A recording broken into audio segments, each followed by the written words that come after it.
رب العالمين والصلاة والسلام على خاتم الأنبياء والمرسلين سيدنا محمد وعلى آله وصحبه أجمعين. أعوذ بالله من الشيطان الرجيم. فيومئذ لا يسأل عن ذنبه إنس ولا جان فبأي آلاء ربكما تكذبان.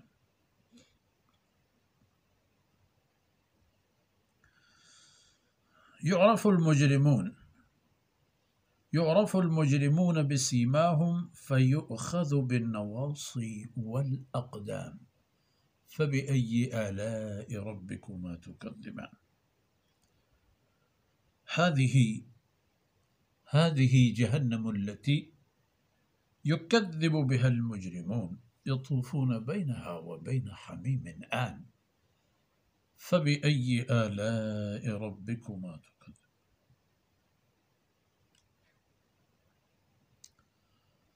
گرامی قدر بھائیوں، بہنوں اور پیارے بچوں، سورہ رحمان کی یہ آیتیں اب ہمارے سامنے ہیں کہ قیامت کے دن میدان محشر اور حساب و کتاب کے مواقع پر کیا حالت ہوگی ان لوگوں کی اور کیا سلوک ہوگا ان کے ساتھ، اور بیداری اور ہوشیاری کے لیے اگر دیکھا جائے مکی صورتوں کی تاکید اور محور ان نکات پر ہے، تاکہ یہ بے خبر اور غافل انسان جو لمحہ لمحہ حقائق کو فراموش کر دیتا ہے، اس کو موقع ملے اپنے آپ کو سنبھالنے کا اور اس کو فرصت ملے اپنے آپ کو تباہیوں سے بچانے کا۔ تو ہمیں وہاں یہ حالت ہوگی فَيَوْمَئِذٍ لَا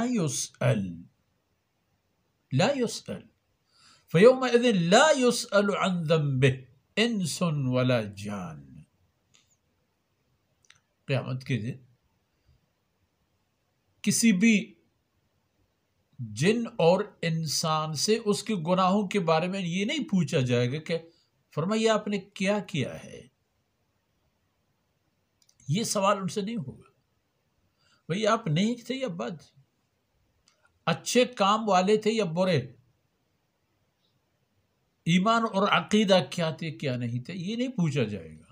نہ تو یہ بات انسان سے پوچھی جائے گی اور نہ جنات سے۔ سوال یہ ہے کہ کیوں نہ پوچھا جائے؟ دو باتیں ہیں۔ ایک بات تو یہ ہے کہ اللہ رب العزت علیم و خبیر ہے، اس کو تو ذرہ ذرہ کا پتہ ہے، وہی کچھ جو اللہ کے علم میں جو انسان جانتا بھی نہیں کہ اس نے کیا کیا ہے، وہ سب اللہ کے علم میں۔ اس کی نیکیوں کا ذرہ بھی اور اس کی برائیوں کا ذرہ بھی، وہ بھی اللہ کے علم میں ہے، اور ہو سکتا ہے انسان نے ان کو فراموش کر دیا ہو۔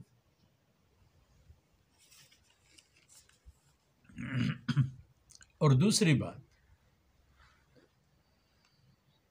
بات یہ ہے کہ انسان کے پاس اللہ رب العزت نے مقدر اور مقرر فرمائے ہیں کرامن کاتبین کو، جو ان کا کام یہ ہے کہ دیانت کے ساتھ اور اطاعت کی بنیاد پر وہ انسانی اعمال کا اندراج کرتے ہیں۔ ان کے پاس اللہ کی طرف سے لکھنے کے اسباب اور اوزار موجود ہیں، اس کو لے کر کے وہ انسانی اعمال کو دیانت داری سے لکھتے ہیں۔ انسان نے 100 بار تسبیحات پڑھی، وہ 99 نہیں کریں گے، وہی 100 پورا کر دیں گے۔ انسان نے خالصتاً اللہ کے لیے صدقہ کیا، اس کو خالصتاً اللہ کے لیے ہی لکھیں گے۔ اور انسان نے اللہ کی نافرمانی میں کن حدود کو پار کیا، صرف اسی جغرافیائی لکیر اور حدود کو محفوظ کر کے رکھ دیں گے، اضافہ نہیں کریں گے اپنی طرف سے۔ اور اطاعت اللہ کے حکم کا کہ جو کچھ اللہ نے ان کو فرمایا ہے اس سے کبھی کوتاہی بھی نہیں کریں گے، مجھ اور آپ کی حالت پر رحم بھی نہیں کریں گے۔ یہ بیچارہ ہے چھوڑو، موقع دو، نہیں، موقع دو تو اللہ کی مہربانی سے انسان کے پاس ہے، لیکن یہ کہ کرامن کاتبین نے سب کچھ تحریر کیا ہوتا ہے، اور وہ جس طرح کہ قرآن کریم کی دیگر آیتوں سے میں یہ بات معلوم ہوتی ہے کہ وہ تو انسان کے ہاتھ میں بھی دیے جاتے ہیں کہ لو اقرأ کتابک۔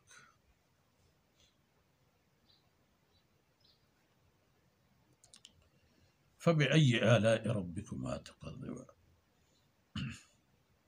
يعرف المجرمون بسيماهم فيؤخذ بالنواصي والأقدام۔ ایک تو یہ کہ لا يسأل، دوسری یہ کہ یعرف، مجرموں کو ان کی پیشانیوں کی نشانیوں سے خد و خال سے پہچانا جائے گا، اور فَيُؤْخَذُ بِالنَّوَاصِي وَالْأَقْدَامِ، ان کے جو بالوں کے اگنے کی جگہ، پیشانی کے اوپر کی جگہ، وہیں سے اور پاؤں اکٹھے باندھ کر کے ان کو جہنم رسید کیا جائے گا۔ فَبِأَيِّ آلَاءِ رَبِّكُمَا تُكَذِّبَانِ، اب بولو اپنے رب کی کون کون سی نعمتوں کو جھٹلانے اور ان کو خاطر میں نہ لانے کی آپ کے پاس بہانہ ہے کچھ ہے تو آگے کیوں نہیں لاتے ہو؟ اور پھر فرمایا جائے گا هَذِهِ جَهَنَّمُ الَّتِي يُكَذِّبُ بِهَا الْمُجْرِمُونَ، جس چیز کو یہ مجرم اور اللہ کے نافرمان طبقہ جس چیز کی تکذیب کرتے تھے، اس کو حقیقت میں حساب نہ کرتے تھے، وہ تو یہی ہے، هذه جہنم، یہ ہے جہنم، التي يكذب بها المجرمون، کہ مجرم جس کی تکذیب کرتے ہیں، یطوفون بینها وبین حمیم آن،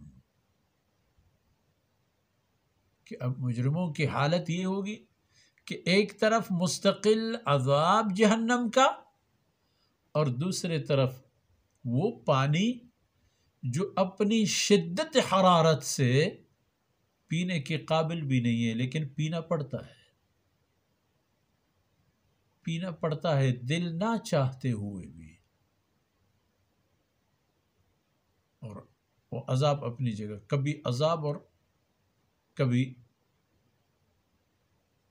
یہ پانی، اور جو یہ پانی پینا بھی عذاب کا ایک حصہ ہے۔ فَبِأَيِّ آلَاءِ رَبِّكُمَا تُكَذِّبَانِ، پھر تم یہ دو مخلوق اللہ رب العزت کی کون کون سی نعمتوں کی تکذیب کرو گے، اور کیا دلیل و حجت ہے آپ کے پاس اللہ رب العزت کی نعمتوں کی تکفیر اور ناقدری کا؟ میرے بھائیو،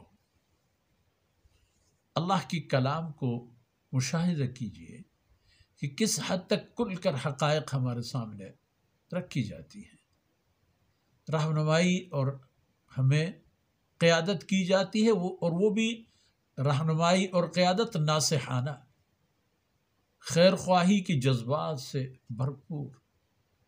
اللہ سے بڑھ کر کون انسان کا خیر خواہ ہو کہ جس نے انسان پر اتنی مہربانی کر دی کہ اس کو عدم سے وجود بخشا اور اپنے تمام وسائل لا کر کے اس کے اختیار میں دے دیے، اور جب باری بندگی کی آئی تو شیطان اللہ کا نافرمان بنا۔ تو اس لیے طاعت اور معصیت کے بیچ انسان کو تمیز ہونا چاہیے، طاعت اس کو کہاں لے جاتے ہیں، معصیت اس کو کہاں لے جاتے ہیں، اور اس کا انجام کیا ہوتا ہے۔ آج کی باتیں اتنے حد تک، بقیہ نشستیں انشاءاللہ بعد میں۔ اللہ رب العزت کوتاہیوں سے درگزر فرمائے، اور یہ لمحات میرے اور آپ کی نیکیوں کے ذریعے بن جائیں۔ وصلی اللہ علی نبینا محمد وعلی آلہ وصحبہ اجمعین۔